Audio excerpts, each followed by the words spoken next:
Le pilotage et la mesure de la performance se diffusent dans tous les secteurs de la société.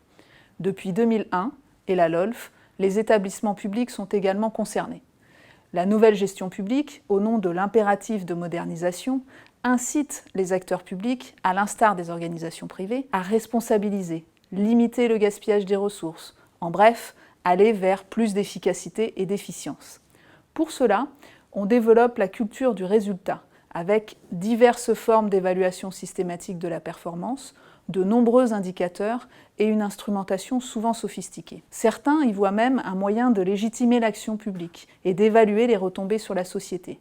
Mais ces dispositifs sont loin d'emporter l'adhésion de tous et soulèvent des controverses. En réponse à un appel à projet lancé par Pôle emploi, nous avons tenté de comprendre comment les agents du service public perçoivent ces nouveaux outils de gestion et les conséquences qu'ils ont sur eux. Comment les managers en accompagnent-ils le déploiement ?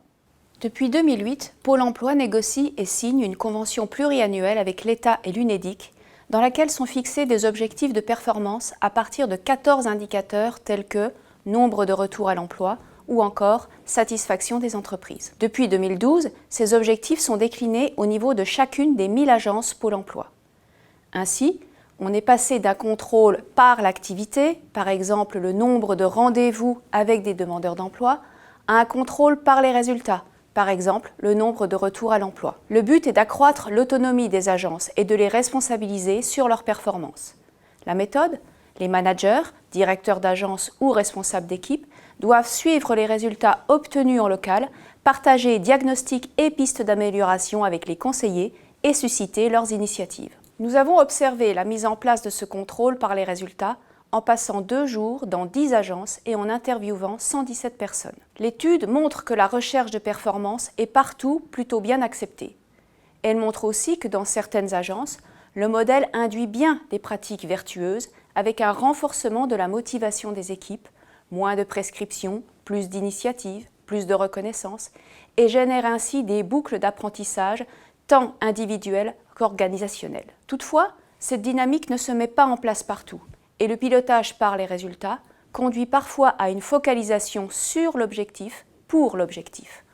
On observe alors une intensification des efforts pour tracer l'activité et démontrer qu'on agit, et un retour accru à la prescription d'activité. Et les agents perdent progressivement le sens du travail et de la mission au profit d'actions de non-sens faites pour améliorer les indicateurs. Nos résultats viennent ainsi nourrir le débat sur la nouvelle gestion publique sans le trancher. L'échec de la mise en œuvre d'un pilotage par les résultats n'est pas une fatalité. Inversement, son succès ne tient pas qu'à l'instrumentation de gestion qui le porte. La rigidité d'un outil, au nom de l'homogénéité, peut générer des effets néfastes, tandis qu'une plus grande malléabilité permet de réduire ces effets. Plus encore, la création de sens, qu'elle soit collective ou individuelle, par rapport aux missions confiées aux agents et aux objectifs fixés, est un processus médiateur indispensable au déploiement vertueux du modèle.